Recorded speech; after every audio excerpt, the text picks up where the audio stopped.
Head always knocking. Why do you hate me? Like I am your burden. When both of us were wounded by a system that never wanted us to rise beyond the limits they created for us.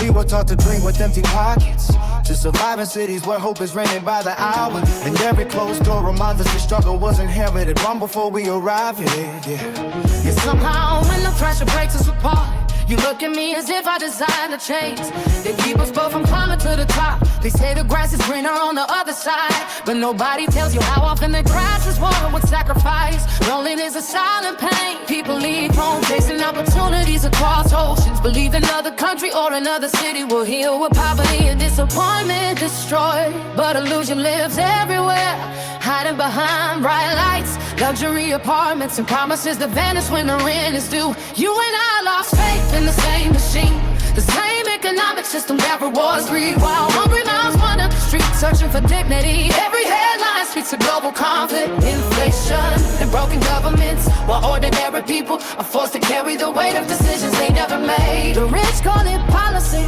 but the poor call it survival. Still, I do not hate you for becoming tired. I understand what exhaustion looks like when dreams begin to feel expensive. I know how frustration turns into anger when every effort feels invisible. But do not turn your disappointment into a weapon against me, because I have been fighting the same storm beside you. We are in the same boat, crossing the Atlantic Ocean, chasing opportunities that always seem one step ahead of us. Some nights the waves feel endless, and the future disappears in the dark water.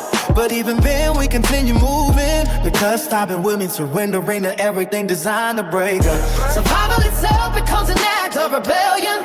The world tells us to compete instead of united, teaches language to distrust each other, while corporations profit from division. They distract us with status, race, politics, and fear, so we never recognize how much power ordinary people could hold if they stood together. One love, one people, yes, society profits more from separation than solidarity. Imagination is one of the few freedoms they cannot fully control. Even in chaos, beauty survives in human resilience, and art and music and voices that refuse to stay silent and beautiful, they can still exist in the middle of uncertainty. When people choose compassion over cruelty, sometimes hope begins with nothing more than refusing to let darkness define the future. I know life is unfair, children are born in the war, while others inherit comfort with our struggle. Some people work endlessly and remain trapped, while others rise through distance alone.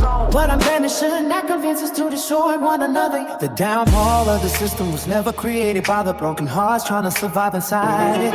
Every household feels the pressure differently, but the anxiety is shared. Parents get meals so their children can eat. Young people bury their ambitions beneath bills and debt. Entire communities become reflections of economic failure, where abandoned streets mirror abandoned promises. Your politics continue speaking in polished words, while ordinary lives quietly collapse. Do not give up the fight, because the fight is larger than either of us. History has always changed to people who refuse to accept suffering is normal.